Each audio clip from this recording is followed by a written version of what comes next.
You are a songwriter and a recording artist, right? You both record. You want to make records. You want to perform. You also want to be a songwriter. Here you are as the artist.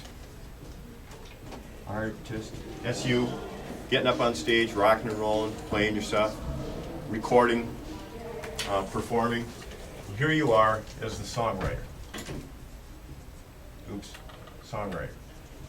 Because you're writing the songs. Right? So you are two different people, really.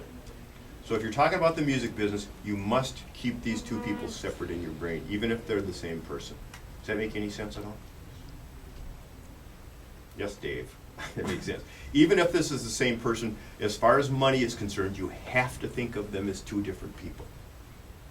Because here's how money is made. You get signed to a record deal, or you put out your own record. Or you're signed to let's say you're signed to a record label. For every record you sell, your record company is required to pay money to the recording artist,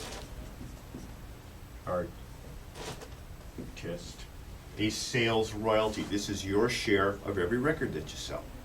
So if your record sells for 20 bucks, you're probably going to make $2 off of it as a recording artist, right? Sounds fair? You're not actually going to get that, but that's just how it's supposed to work. So it's paid by the record company to the recording artist, and this is your, we'll call it your sales royalty. Well, that's one of the kinds of royalties. The next kind of royalty that you need to talk about is called a mechanical royalty, and most people aren't aware of what mechanical royalties are even. They came from back in the days when publishing companies made piano rolls for player pianos. That's where mechanical royalties got started. It was before records even came along. And mechanical royalties were established by the U.S. government. It was the first time that the government ever got involved in peacetime negotiations between businesses. There were a whole bunch of music publishers that were going to award all of their piano roll business to one big company. And Teddy Roosevelt, who was the president at the time, said, no, you can't do that. That's a monopoly. And so he got Congress to pass the 1909 Copyright Act. I'm giving you a little history lesson here. And that Copyright Act stated that they only had to pay 2 cents for every piano roll. The piano roll manufacturers only had to pay the publishers 2 cents for every one that they made. Well, over the years, that mechanical royalty rate has gradually increased, and right now it's at 9.1 cents. So if you're the songwriter, the record company is required to pay you a mechanical royalty of 9.1 cents for every record that they sell. 9.1 cents. And this is paid, lo and behold, not to the artist, but to you, the songwriter.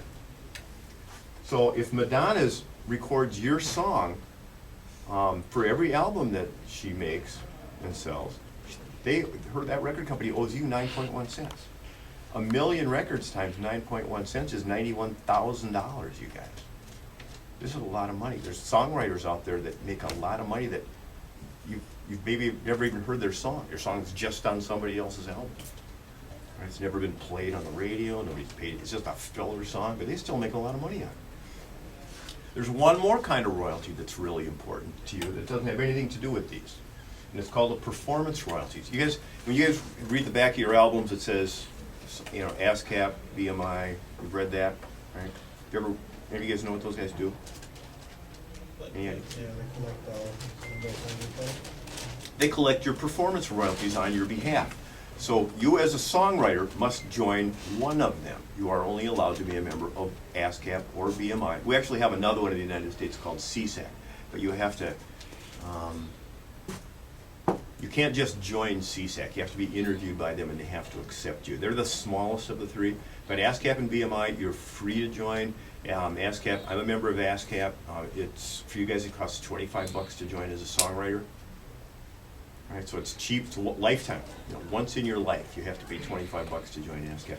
And then you will register your songs with them.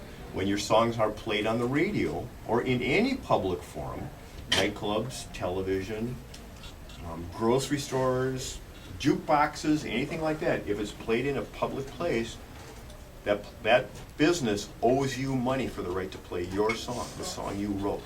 Does that make any sense? So this is paid by any venue that wants to use music. If you want to publicly perform copyrighted music, you must buy a license to do so. You cannot just use people's music. So venues will buy a license from performing rights organizations, from, I'll just put ASCAP. I'll use ASCAP because they're my favorite one for a variety of reasons. ASCAP then forwards that money on to the songwriter. So these are kind of the three major types of royalties that you can, there's more ways of making money than just these, big ways, they're getting bigger all the time. But you will notice that two of them go to the songwriter, and only one of them goes to the recording artist. You can't make any